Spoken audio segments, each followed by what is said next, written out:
Hi, and welcome to Comedy Recapped.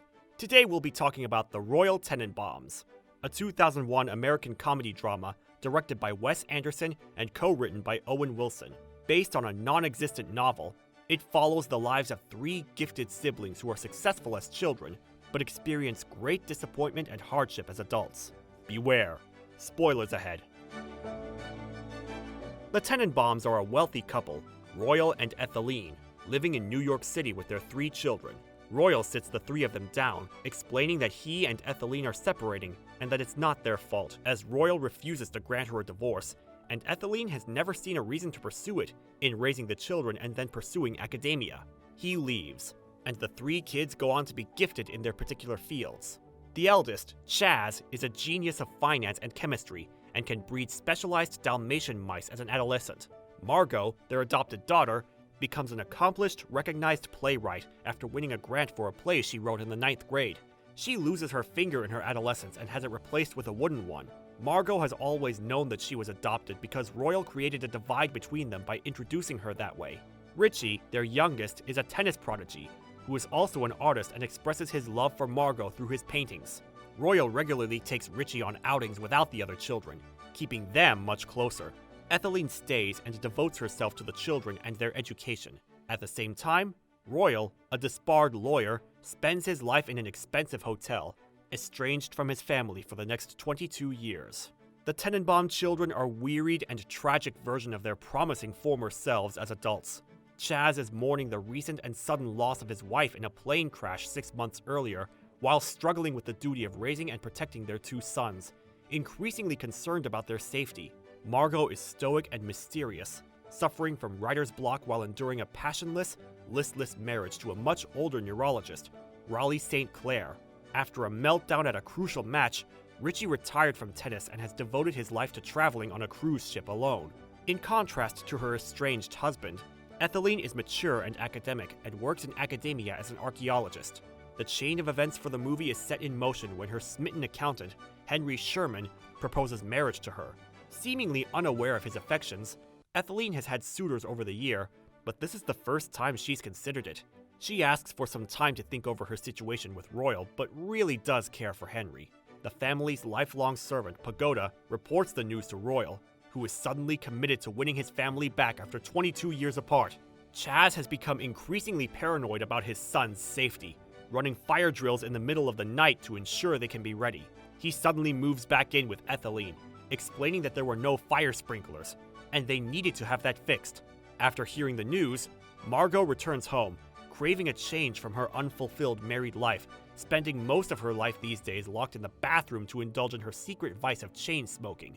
Margot has a long-standing affair with Richie's childhood friend, novelist Eli Cash. Eli knows Richie is secretly in love with Margot, despite being adoptive siblings. Royal runs out of money, and the hotel evicts him. He's too ashamed to tell his family the truth, so he lies about the circumstances.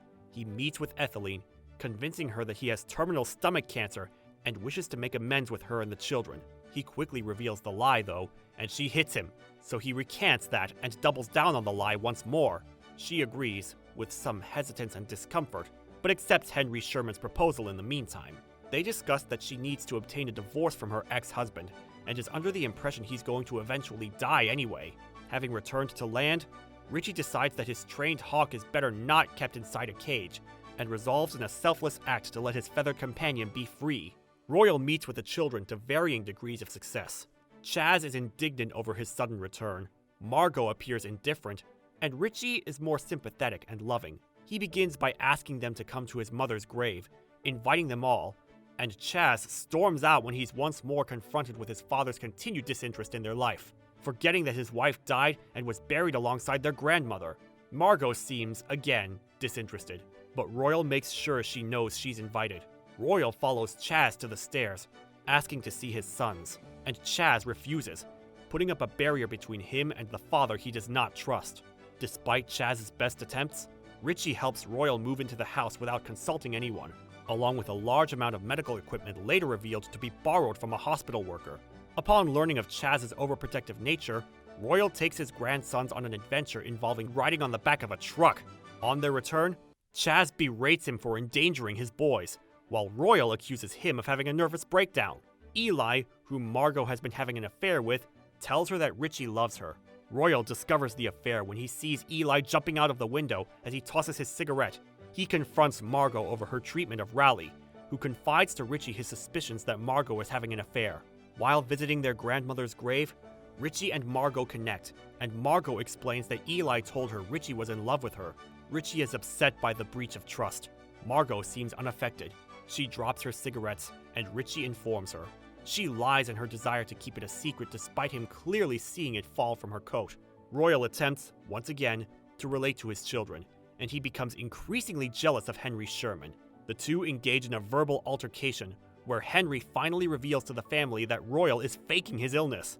While this is going on, Eli is on the TV, clearly having decided to leave mid-live interview, and Margot tries to reach him with no success via telephone. When confronted, Henry explains his late wife had terminal stomach cancer, and Royal has been eating greasy foods and swallowing Tic Tacs from a prescription bottle. He also explains that the hospital he claimed to have gone to had closed years prior. He confronts Pagoda, the servant, and gathers the family to reveal the falsehood. Furious, Etheline kicks Royal out of the house once and for all. Together, he and Pagoda get a room at the YMCA, and the two of them get jobs as operators on the elevator at the hotel Royal was evicted from. After some time passes, Richie and Raleigh's private eye reports to them Margot's secret past. He uncovers many elements of her past they had not known.